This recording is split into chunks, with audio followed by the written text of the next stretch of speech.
दोस्तों, क्या कभी आपने सोचा है कि अगर आप एक ऑटिस्टिक चाइल्ड के बच्चे के माँ-बाप हैं, तो कभी उनकी आगे की लाइफ़ के बारे में आपने सोचा है? सोचा होगा, क्योंकि हम भी यही सब चीज़ें सोचते हैं और इन सब चीज़ों को सोचने के बाद बहुत ज़्यादा टेंशन होती है कि जब तक हम ज़िंदा हैं, जब तक तो ठीक है और आगे उसके बाद इन बच्चों का क्या होगा?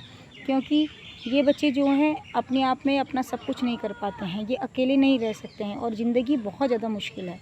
कभी-कभी बहुत डर भी लगता है कि आगे जाके क्या होगा।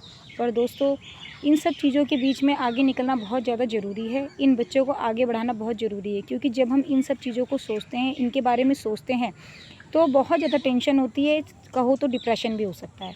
लेकिन मन बड़ा दुखी होता है, उसके बावजूद हमें चाहिए कि हम अपने बच्चों को आगे बढ़ाएँ, क्योंकि ये बच्चे जितना ज़्यादा सीखेंगे, जितना आगे निकलेंगे, उतना ही इनकी लाइफ है वो ईज़ी होगी। क्योंकि टेंशन तो सभी पेरेंट्स को होती है कि हमारे बाद क्या होगा। लेकिन दोस्तों, हमारे बाद भी बहुत कुछ हो सकता है अगर हम इन बच्चों को कुछ सिखा लें।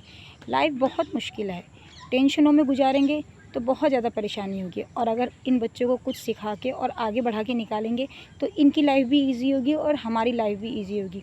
क्योंकि कई बार पेरेंट्स क्या होते हैं, इन बच्चों की वजह से अपने आप को डिप्रेशन में ले जाते हैं, टेंशनों में डूबे रहते हैं कि ये बच्चा ऐसा है तो कैसे होगा आगे। लेकिन दोस्तों, ऐसा नहीं है। अगर आप इनको सिखाएंगे तो इनकी लाइफ भी ईज़ी हो जाएगी और आपकी लाइफ भी ईज़ी हो जाएगी। हम कभी-कभी सोचते हैं कि इन बच्चों के लिए ऐसा क्या किया जाए कि इनकी जो ज़िंदगी है वो आगे आसान हो। तो दोस्तों, इनके लिए सबसे अच्छी चीज़ यही है कि आप अपने बच्चे को एक अच्छी लाइफ दें, उसे सब कुछ सिखाएँ, जितना हो सके उसको उसकी लाइफ को आसान बनाएँ। धन्यवाद।